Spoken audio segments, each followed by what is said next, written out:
$23 billion, crew, in 1 quarter. That is what Eli Lilly, the drug maker, just booked in revenue for the 3 months ending in June, up 48% from a year ago, and it raised its forecast for the whole year to as much as $87 billion.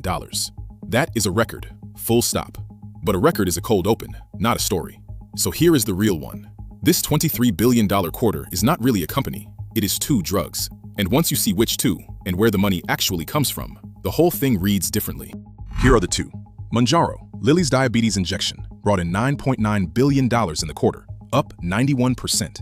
Zepbound, the same molecule sold for weight loss, brought in $4.9 billion, up 44%. Add those 2 together and you get $14.8 billion from one family of medicine, the GLP-1 drugs, in 90 days. That is my arithmetic, and it comes to roughly 64% of everything Lilly earned. Nearly 2 of every $3 this giant pharmaceutical company took in came from those 2 products. That is not a portfolio, crew. That is a pair. Now here is where this desk corrects a lazy instinct, including one I had. You would assume a record like this means they jacked up the price. They did not. Lilly's own numbers say the growth came from a 60% jump in volume and that the actual price they realized per prescription fell about 13%. Read that carefully, crew, because it matters more than a price hike would. It means the record is not one company squeezing harder on the people already paying. It is tens of millions more people getting on these drugs. The demand is the story, and demand that big, funneled into 2 products, is both an engine and a fault line. The company's chief executive framed it exactly the way you would expect a winner to. David Ricks, Lilly's chair and CEO, said, quote, "Lilly's momentum continues as we delivered 48% revenue growth and raised our full-year guidance." And that is true, every word of it. Momentum, growth, raised guidance. What that sentence does not carry, because a good news quote never does, is the shape underneath the number.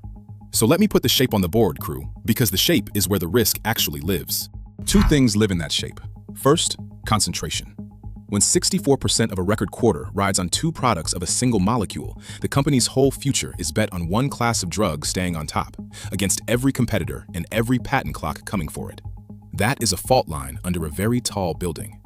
And second, the part the growth rate hides. That $14.8 billion is not conjured. It is paid in by patients, by employers, and by the insurers that all of us fund through our premiums. A record on the company's ledger is, dollar for dollar, a rising line on the nation's medical bill. Fair shake, in full. These drugs work. For a lot of people, GLP-1 medicines have been genuinely life-changing, and a company earning money by selling something that helps people is the system working, not failing. Lilly did not do anything wrong by being in demand. All true, and still worth saying plainly. A healthcare system where one company's 2 drugs can move the entire nation's drug spending is a system with very few shock absorbers. When that much depends on that little, everyone downstream, every premium payer in the country, is along for whatever those 2 drugs do next. So here is the takeaway, crew. $23 billion in a quarter is a real number, and it is a good business doing a real thing well. But read a record for its shape, not just its size. This one is 2 drugs, 64% of the total, growing on volume, not price, which means the demand is enormous and the dependency is close to total. The paycheck is Lilly's, the bill is everyone's. And a building this tall on a base this narrow is worth watching, not because it is falling, but because of how much rides on it not to. Mind the board. I'm Marcus, and this is Pixel Politics.